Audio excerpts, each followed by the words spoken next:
کہ اپنے رب سے معافی مانگنے میں، اللہ کی بخشش طلب کرنے میں آپ جلدی کرو۔ بعض ایسے لوگ ہیں شیطان ان کے ذہن میں یہ بات ڈال دی ہے کہ ہم کل توبہ کریں گے، جب کل آتی ہے وہ کہتے ہیں ہم پرسوں توبہ کریں گے، تو اسی طرح وہ تاخیر کر رہے ہیں۔ تو جب کہ نیکی والے کام میں سابقو، نیکی والے کام میں ہمیشہ سبقت کرنی چاہیے، مبادرۃ الی الخیر، خیر کے کام میں ہمیشہ جلدی کرنی چاہیے۔ جو شیطان ہے وہ ہر انسان کو اس کے مطابق گمراہ کرتا ہے، کفار کو ان کے مطابق گمراہ کرتا ہے، مسلمانوں کو کیسے گمراہ کرتا ہے؟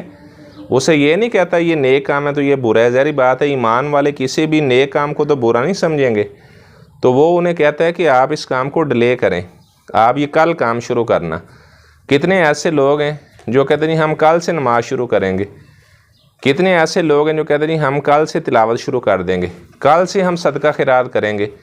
جبکہ آپ صلی اللہ علیہ وسلم کا فرمان ہے بادروا بالاعمال، نیک اعمال کرنے میں آپ جلدی کریں، نیک کام کرنے میں آپ تاخیر نہ کریں، جتنی جلدی ہو سکتی ہے آپ نیک کام کریں۔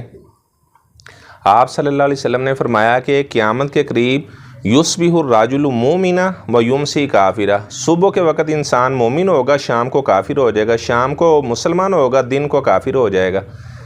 اور اگر انسان ایسے ڈیلے کرتا جائے نیک کاموں کو تو ہو سکتا ہے فقراً منسیہ، کہ ایسا فقر اس کے اوپر غالب آ جائے جس کے بعد یہ کوئی نیک کام کر ہی نہ سکے، اللہ تعالیٰ کو ویسے یہ بلا دے، یا اتنا اسے مال دے دے اللہ تعالیٰ غنیٰ مطغیا، وہ مال اسے سرکشی میں مبتلا کر دے،